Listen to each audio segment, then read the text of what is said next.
Jannat Al-Baqi was destroyed 8 Shawwal 1344. 2 years and almost 2 months are remained. 400 years for this tragedy.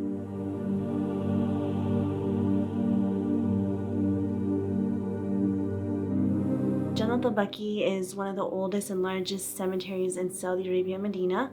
It is the burial place of over 10,000 companions of the Prophet, peace and blessing be upon him, as well as his family and companions. It literally means the heavenly tree garden. Jannat Al-Baqi is widely regarded as one of the holiest places in Shia Islam, and it is the burial place of 4 of our imams. It used to have beautiful golden domes, marble stone, markings as to who is buried in what place. It used to be a visitation place for many pilgrims to come and perform ziyarah of the Prophet, peace and blessings be upon him, and his companions. It's living evidence. Even though it's a graveyard, it's living evidence of the Islamic faith.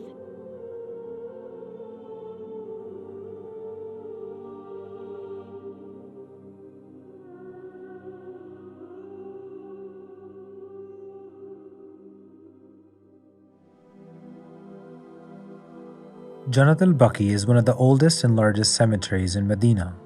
It is the burial place of thousands of companions of the Holy Prophet, peace be upon him, as well as members of his family. Way back before the Prophet actually migrated to Medina, right?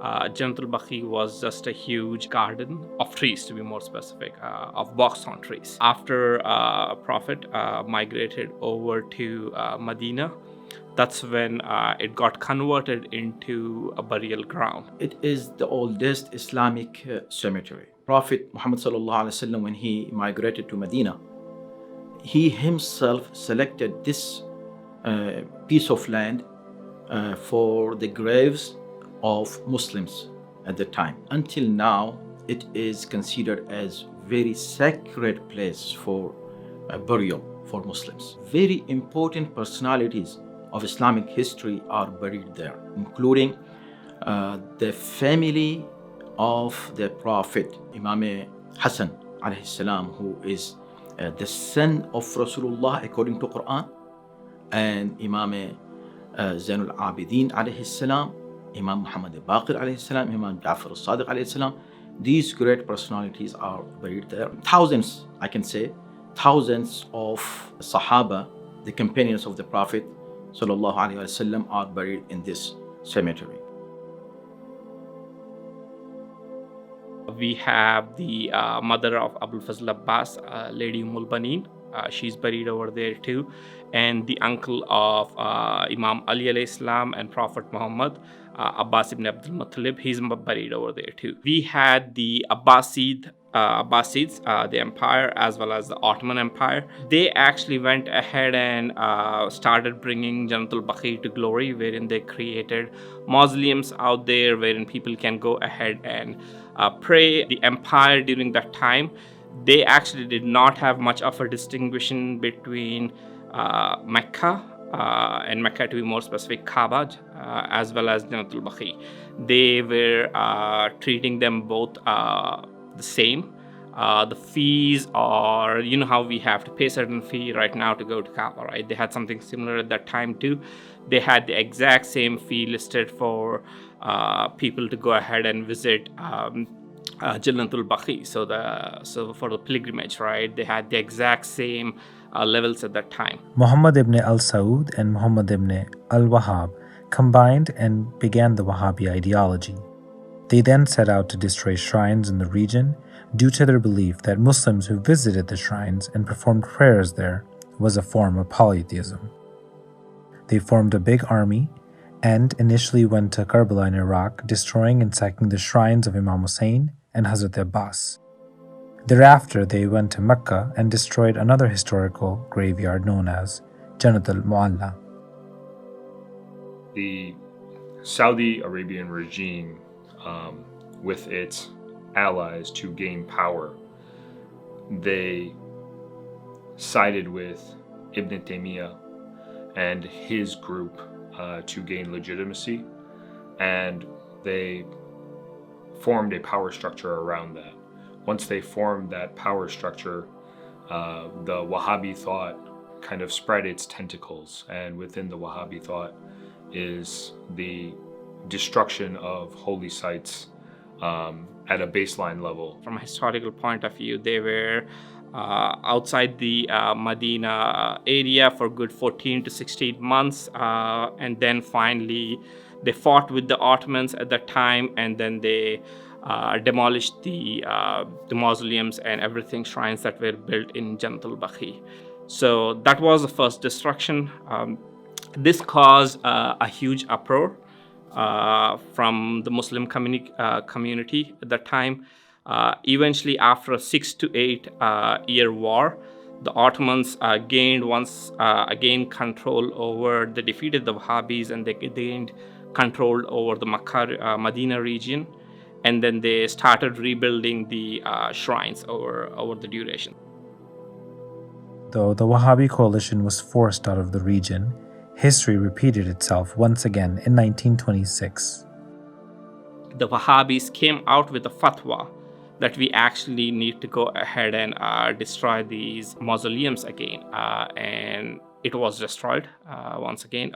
And this happened overnight, wherein a lot of people did not even know, who were living in Saudi and in Medina, right? You had a lot of Shias at that time. They actually did not know that this was going to happen.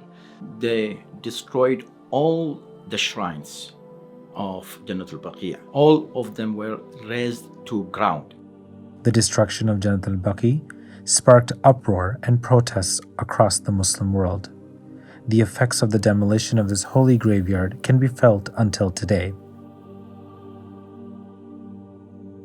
Whenever there's a kind of destruction of a building, the built environment has this kind of, attachment to a single group of people, and that in turn has an attachment to the cultural identity. And so I think by destroying the architecture, they, wanted to destroy the cultural identity and the heritage that came along with that. Building a mausoleum on any grave is shirk, according to them, which is a really strange ideology to Islamic world. Why? Because Muslims for centuries would go and visit these places, and these shrines were there for centuries. Scholars, great scholars would go and visit.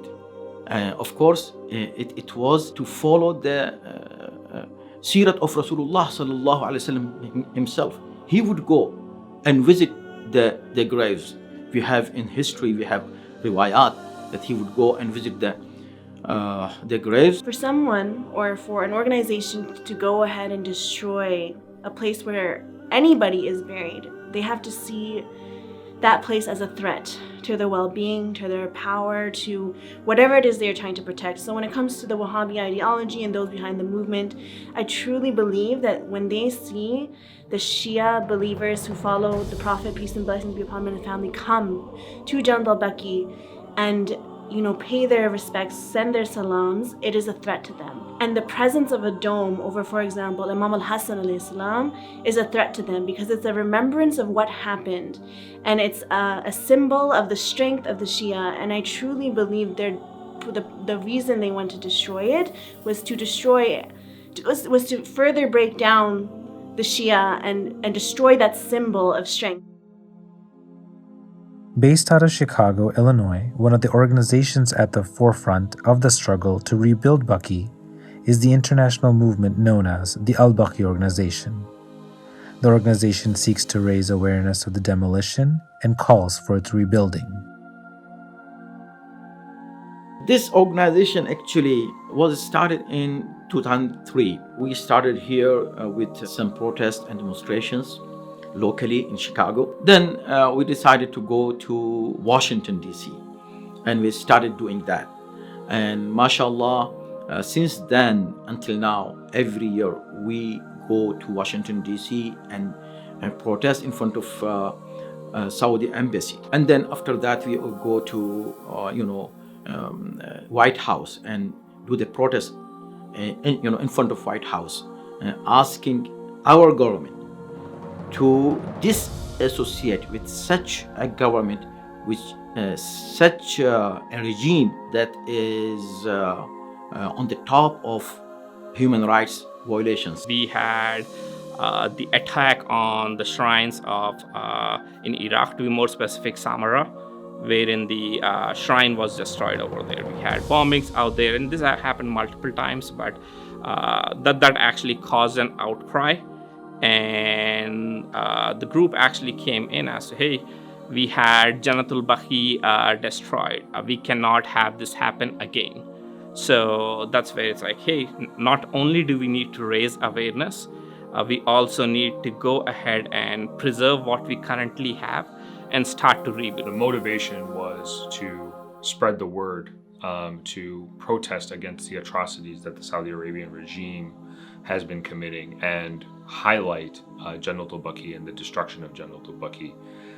This goal expanded from a protest in Chicago and then led to protests in Washington, D.C. That was the main sort of event that AlBaqee Organization held. Yes, Jannat Al-Baqi is a graveyard on its surface, but it goes far, far above that, where it's hope, it's the Islamic faith, and it shows the graveyards of other faiths as well and their heritage sites. Rebuild Baqee Organization has always worked to make sure that yes, it happened to us and it shouldn't happen to anyone else. It's not just what happened with the demolition and the destruction, but what's ongoing in the current kind of political climate, right? There's human rights violations being done and women injustices that's prevalent today as we speak. So to kind of bring to light that, and also for the future, you know, ultimately the goal of the organization is the reconstruction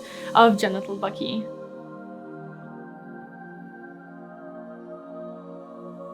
We actually have protests going all over on the Eid Shawwal, from Australia, various cities in India, various cities in US, Canada, England. So there are protests going all around. I myself am from Chicago, so when it started, you know, we all kind of knew about it, and this issue was widespread in Chicago. But interestingly enough, around the nation and around the world, this issue, even amongst Shias, was not very well known. And I think the AlBaqee Organization has had a hand in at least making this a widespread issue for Shias around the world, and then also advocating at the highest levels to rebuild Jannat Al-Baqi and stop the atrocities and the religious heritage destruction, not only of Saudi Arabia, but as ISIS came to the forefront in the late 2000s, speaking out against them, because it seems like the mainstream media wants to lump Muslims all into one group, and making sure that we are saying that ISIS does not represent our values and our beliefs is very important. One of the core movements of the organization are the protests that take place on the anniversary of the destruction of Jannat Al-Baqi worldwide. However, some may ask, what is the importance of protesting? And does it actually have a tangible impact? There was a Harvard study. A Harvard study cited just recently about how protesting is extremely effective. But they didn't look at political effectiveness, like, you know, how many, the results that it yielded, but rather the study looked at engagement. They saw that protesting was the highest effective means of awareness amongst people. And that's so important with the Baqee Organization, because not only are we protesting for change, but we're building a community along the way, and we're gaining activism, and we're spreading knowledge along the way. In my mind, it effectuates a lot of change, because it started off in Chicago with not even 100 people, with signs that were made, you know, with markers and posters. And now it's a couple thousand people. Within the span of 10 years, we have increased from just the Chicago community coming to communities chartering buses up and down the East Coast and around the nation to come to this protest. The power of an organized movement that seeks justice. There's so much power in that. A hadith comes to my mind, Imam Ali alayhi salam, he says, "O human being, do not think that you are small or insignificant, because within you is the entire universe." And I feel like that's so important when it comes to protesting, because it doesn't matter if you are a woman or you're a youth or you're an elder. You might think, who am I to go out and protest? But within you is everything you possess to stand up. Within you, Risalat is there, within you Tawheed is there, within you AlBaqee is there, and because AlBaqee is there, you have a responsibility towards them. You have that responsibility to go out and stand up for those who are oppressing them. And when you look at protesting, just in 2020, take a look, there were so many protests. For example, when George Floyd was killed, people recognized when injustice is being done, and no matter what the religion, it is the fitrah of the human being to stand up for justice. And that is why protesting is so important, because it really, it channels that inner fitrah that Allah subhanahu wa ta'ala has placed there, and that want for justice. Even if it effectuates nothing, we have always seen it as a duty of ours. And given that we are the followers of the Ahlul Bayt, we take example from our Imams, and in particular Imam Hussein, who you could say the same thing, that he had only 72 followers against an tyrant army of 30,000. Why stand up? But he stood up. And even if his voice was small at that time and he did not have many people, it was impactful. And he gave us the lesson to make sure that your voice is heard, even if it is small. Aside from organizing protests, the AlBaqee Organization has also made significant steps towards practical change, both in rebuilding the Holy Graveyard and in holding Saudi Arabia accountable for their actions. We try to actually raise awareness, not just within the Shia population or the Shia sect within Muslims. We actually tackle different areas and different groups of folks. So we actually go out to various conventions. We have the mock-up that we put up in Karbala. We have folks going around all over the world, visiting different Imam Bargas or masajids out there. For example, some of our folks even went to Philippines out there, as well as South Africa. We do the typical protests so that the government in each nation knows about it. We also go ahead and work with various governments across all over the world. Baqee Organization has had an impact on a national and an international level. Now there are chapters of AlBaqee around the nation where there weren't before. There are protests held around the nation. The Baqee message has been expanded internationally to places like Iraq and India and Pakistan. We have had political campaigns within India to start petitions to get the Indian government to raise its voice. In the United States, we are working with administration, with the federal and state administrations to raise a voice and raise this message. And on top of that, we have done a lot of advocacy at the international level, at the UN, and had been recognized by the UN as an NGO with special consultative status, which is a very, very big deal. That gives AlBaqee a say, at least a seat at the table when it comes to human rights reviews. And inshallah, within the coming years, Saudi Arabia is actually due to have its human rights review done or completed, and AlBaqee Organization will have a seat at the table at that. So that is a very, very big accomplishment, alhamdulillah. It is clear that the Shia world collectively protests the destruction of this holy site. However, the question arises, is this an issue specific to Shia Muslim sentiments, or does it affect non-Shia as well? the distinguished leaders that are born in Jannat Al-Baqi are mostly Prophet Muhammad and his children, right? He has a son there, he has his daughter, and his grandchildren there. And these distinguished leaders are not limited to just the Shia faith. They are role models for all Muslims alike, and that's why they should be treated as such. It's sad to see that, these people couldn't be brought down during their lifetime, so much that they had to be brought down in their grave. And that's why we're saying that we simply cannot stand for that, and it's time that, they stood for us for so many years and they made sure that we have the religion we love.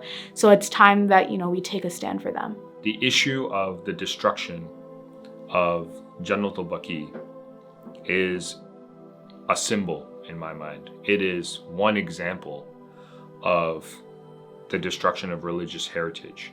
And when you allow that to happen, if you stand complicit in that, it gives power and legitimacy to those authorities, to those authoritarian regimes that are doing that work, that are committing those atrocities. By standing up against this, you stand up against the other ones as well.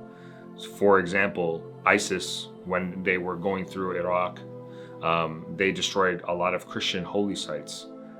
And they got their legitimacy because they have this one example of Jannat Al-Baqi. So it is an example that we should take that should affect non-Muslims and already has. We've already seen those atrocities carried out.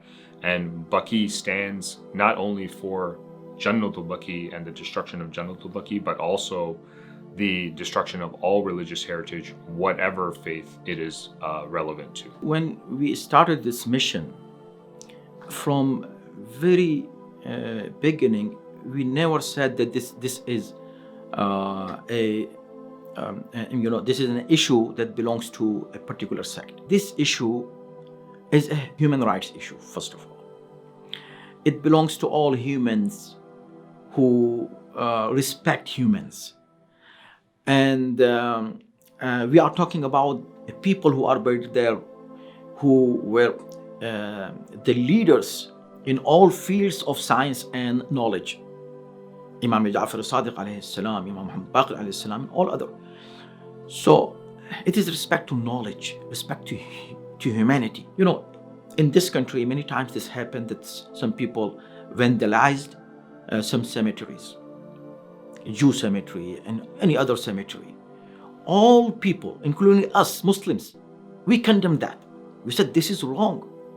Nobody has the right to disrespect anybody's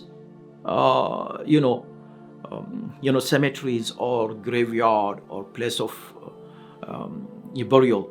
So this is something that belongs to all humanity. When we talk about it, that's why in our protest, Christians, Hindus, Jews, and even those who believe in no religion, they attend. Beside the Muslims, Shia and Sunni both. So this is something that belongs to a human issue, not a sectarian or just only a religious issue. The preservation of heritage really gives us our history and the importance of our history.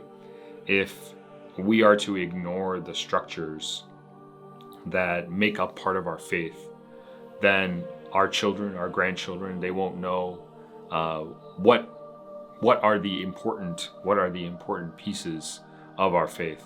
To create a structure at Jannat Al-Baqi shows the importance of Bibi Fatima and the imams that are buried there. And to destroy that and allow for the destroying of that and to be complicit in that destruction shows that we don't give it much importance. But it is our heritage, and it shows why the imams that are buried there are important, and thus it is important to speak out against it. The preservation of heritage essentially is the preservation of Islam. Because if you think about it, where does the love for the Prophet and his family get planted? It gets planted in the heart. And the only way that can grow is when you know your history, when you understand what happened to the Prophet, peace and blessings be upon him, and his family. What were those personalities like? Why do we revere them so much in Islam? That's how that love grows. So the preservation of these holy sites in Jannat Al-Baqi is very important because, inshallah, one day I want to take my son, my daughter to visit Jannat Al-Baqi and be able to show them this is where your imams are buried. These are where your Prophet's companions are buried. Looking at it in an architectural lens, when you destroy architecture, right, that's actually destroying the cultural identity of a specific people that's attributed to it. It's not just material. There's this kind of attachment to it spiritually, mentally, and culturally. A group is kind of attached, right? And when you attack that, it's removing the symbolism, right, that's attached to it. So it's actually a destruction of justice, and it goes against human rights.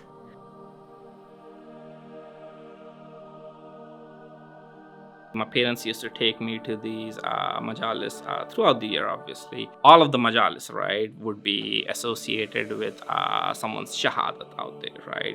It's either the 10th of Muharram, the 21st Ramzan, 21st of Ramadan, for Imam Ali alayhi salam's shahadat. So you had all these days wherein you would be going to majalis, wherein you are basically reciting the majlis for the martyrdom. However, there used to be this majlis, which was it kind of stuck to me because we used to go to this, and it was like in Urdu it's called Inhdam Jannat Al-Baqi. So it used to be on 8 Shawwal, obviously, but wherein we used to go ahead and read a majlis, read basaib out there about this place wherein that how it got destroyed. And I was like, this is weird. Why are we going ahead and weeping and talking about a place that was destroyed? I was a kid at that time, but as I grew old, right, I was like, wow. So that was my first recollection, and it still stuck to me from a personal point of view as to why this is the case. And obviously, like I mentioned earlier, we have 1/3 of our imams out there. There's the other places that we have, like Khadmain and Samara, right? We have two of each imams over there, but this is the place wherein we have 4 of our imams. So it holds an extremely high place in my heart. I've always seen that my grandparents weren't able to see Jannat Al-Baqi perform to its former glory. My parents haven't been able to see it, and I wouldn't like to add on to that trend, right? I don't want to fear the day that I have to show a picture of Jannat Al-Baqi and say, oh, this used to be a graveyard. And if someone asks me and say, what happened to it now? I don't want to be the one that says it doesn't exist anymore. Beside that I'm a Muslim, I'm coming here as a Muslim who loves the Prophet and loves his family and loves his companions. So I'm here for that reason. Beside that I am one of the descendants of Imam Zainul Abidin, the 4th Imam who is buried here. So I have the right to come and visit my grandfather's grave, and you have no right to stop me. That is where our Prophet, peace and blessings be upon him, used to visit. And that is where Imam Mahdi alayhi salam goes to visit. And when I think of Imam Mahdi and how he goes to visit Jannat Al-Baqi, and there are no graves, there are no markings, you can't tell who is buried where. And perhaps he looks to Karbala and he says, look at my grandfather Imam Hussein, the visitors who are coming to him, the domes that are over his grave. Yet look at my grandfather Imam Hassan on the other side with not even a marking on his grave.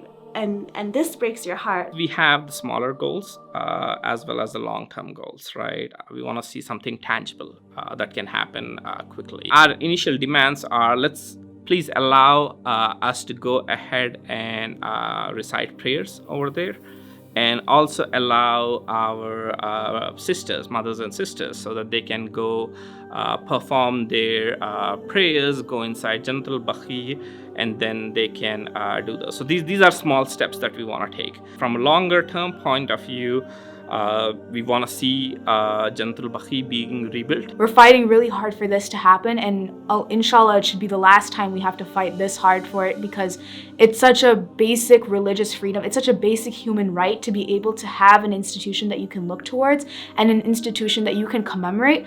And when that's being taken down by a government that isn't even your own government, it's some government that's in charge of it that doesn't believe with those ideals, that should not have to be a problem. That's why we need to work towards instigating that human rights change and that freedom, not only for our heritage sites, but other heritage sites that are being taken down by authoritarian governments as well. I would like to see Jannat Al-Baqi resemble its name. So it's a tree garden of heaven, and right now it's in complete rubble and just barren land. I want to see the opposite of that, just remnants of maybe the Ottoman architecture with its domes and semi-spherical kubbas, and also just some of the important characteristics for me are light. Right now the space is so dark, and we must light it and make it as bright as possible, so that if there is a shrine or mausoleum, when there is one over there, it's lighted for the believers and visitors. More importantly, signage. Right now they've taken away and stripped away any identification, any sort of signage there. We don't know who's buried where, and I would like to see it, in a beautiful hand calligraphic maybe way of identifying the holy personalities buried there. If we can at least put that structure there, but on a broader level, to make sure that the tyrant of the day is being called out for his crimes and help those other people who are being oppressed fight oppression. As we approach the 100-year anniversary of the destruction of Jannat Al-Baqi, the Baqee Organization, like so many across the globe, continuously calls for the reconstruction of this blessed and important graveyard. And whatever the outcome, the Saudi government can be assured that our voices of protest will continue until it's rebuilt.